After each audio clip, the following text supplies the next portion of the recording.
आज आपण एक पारंपरिक रेसिपी पाहणार आहोत। गव्हाच्या पिठापासून धिरडी आणि गुळवणी। पावसाच्या दिवसात गरम गरम धिरडी आणि गुळवणी आणि ही डिश डिलिव्हरी नंतर बाळातनीला पौष्टिक आणि हलकी अशी ही डिश आहे। अशा प्रकारे बनवलेला धिरड आणि गुळवणी खाण्यासाठी अतिशय उपयुक्त आहे। चला तर पाहूया रेसिपी। नमस्कार, मी रसिका, तुमचं सगळ्यांचं आपल्या या चॅनलवर मनापासून स्वागत। तर सर्वप्रथम इथे 1 वाटी गव्हाचं पीठ घेतलं आहे आणि या पिठामध्ये आता आपण थोडं पाणी टाकून असं पातळ असं याचं बॅटर बनवून घेऊयात। थोडं पाणी घालतच आपल्याला बॅटर बनवायचं आहे, कारण एकदाच पाणी घातलं ना तर मग ते गुठळ्या होऊन जातात आणि मग ते मोडता येत नाही। तर आज आपण हे धिरडे मीठ टाकून बनवणार आहोत, पण मिठाऐवजी तुम्ही यामध्ये 1 वाटी पिठासाठी 1 वाटी गूळ किसून टाकायचं। गोड धिरडी पण छान लागतात।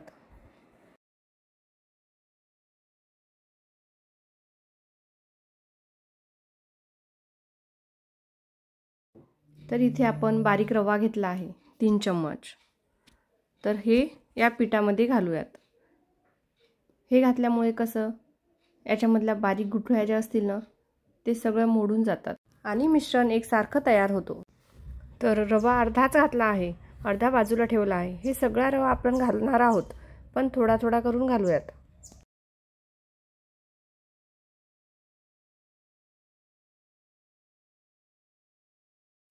हा बाजूला ठेवलेला रवा पण घालून घेऊया। तर इथे मी हा सगळा रवा घालून घेतला आहे।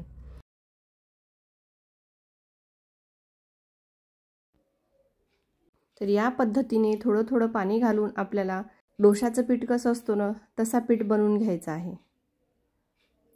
तर हे पहा, सगळ्या गुठळ्या मोडून घेतल्या आहेत आणि एकसारखं पीठ आपलं तयार झालेलं आहे।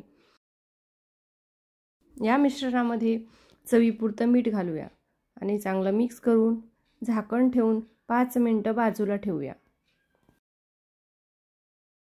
तर हा पहा, आपण 1 ग्लास भरून पाणी घेतलं होतं, त्यामधून एवढा पाणी शिल्लक आहे।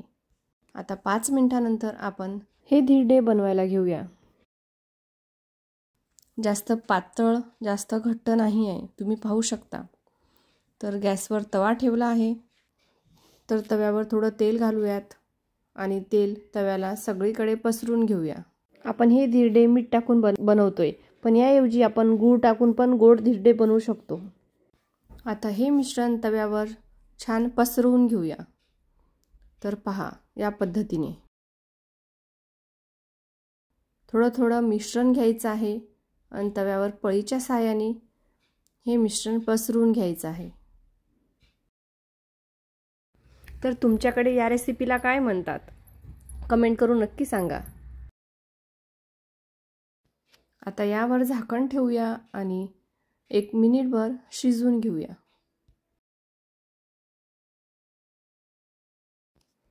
तर 1 मिनिटानंतर पाहूया। तर पहा, एका साइडने धिरडं चांगलं शिजलं आहे। आता दुसऱ्या बाजूने पण शिजवून घेऊया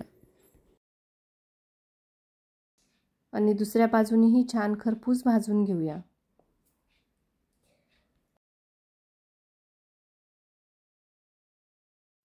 थोडं तूप लावून छान भाजून घेऊ। या डिशचे वेगवेगळ्या भागामध्ये वेगवेगळे नाव असू शकतात। तर तुमच्या भागात या रेसिपीला काय म्हणतात कमेंट करून नक्की कळवा।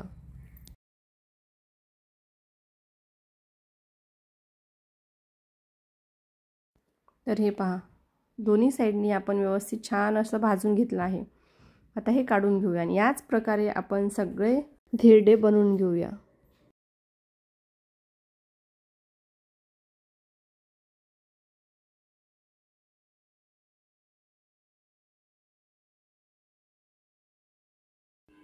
तर हे धिरडे बनवून तयार आहे। तर हे कशासोबत खायचं, तर याच्यासोबत आपण गळवणी बनवूया। तर चला गळवणीची रेसिपी पाहूया। तर त्याच्यासाठी इथे गूळ घेतला आहे, 1 वाटी गूळ आहे, 3 टेबलस्पून गव्हाचं पीठ, 2 टेबलस्पून तेल, हे मी शेंगदाणा तेल घेतलं आहे, काळी मिरी घेतली 5 ते 6, अर्धा इंच सुंठ घेतला आहे, 2 हिरवी वेलची घेतली आहे आणि थोडा खोबरा किसून घेतला आहे। ही एक पातेली घेतली, याच्यामध्ये ही 1 वाटी गूळ घालूयात आणि याच वाटीने 2 वाटी पाणी घालूयात।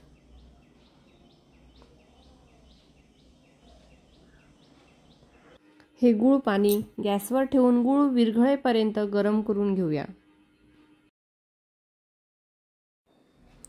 गूळ विरघळला ना तर गॅस बंद करायचा आहे। तर हे पहा, मी ते आता गॅस बंद केला आहे। आता एका वाटीत सुंठ, काळी मिरी आणि वेलची घालून याची पावडर बनवून घेऊया। अर्धा चम्मच बडीशेप घाला। माझी बडीशेप संपली आहे म्हणून मी नाही घातली। हे मिक्सरमधून फिरून घ्या किंवा मग खलबत्त्यात पण कुटू शकतो। तर हे पहा, याची मी पावडर बनवून घेतली आहे। गॅसवर एक भांडं ठेवलंय, याच्यामध्ये तेल घालूयात।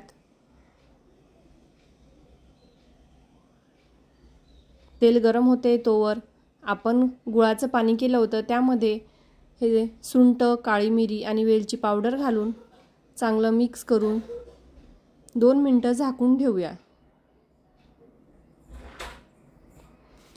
तेल गरम झालंय, आता यामध्ये गव्हाचं पीठ घालून पीठ चांगलं भाजून घेऊया।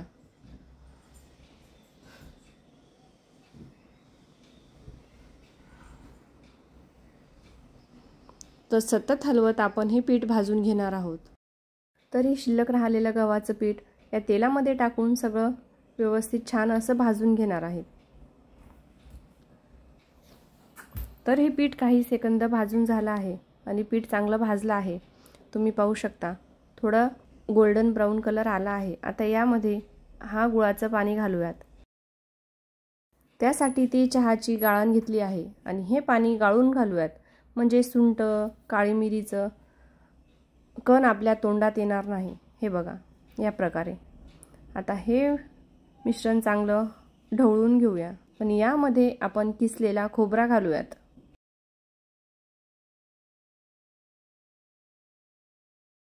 तयार आहे गळवणी। छान गरम गरम धिरडे सोबत सर्व करूया। तर तुम्हाला ही पारंपरिक डिश कशी वाटली कमेंट करून नक्की सांगा आणि तुमच्याकडे याला काय म्हणतात हे पण कमेंट करा। प्लीज एक लाईक करा। तुमच्या मित्र, मैत्रिणी, नातेवाईकांना व्हिडिओ शेअर करा। धन्यवाद।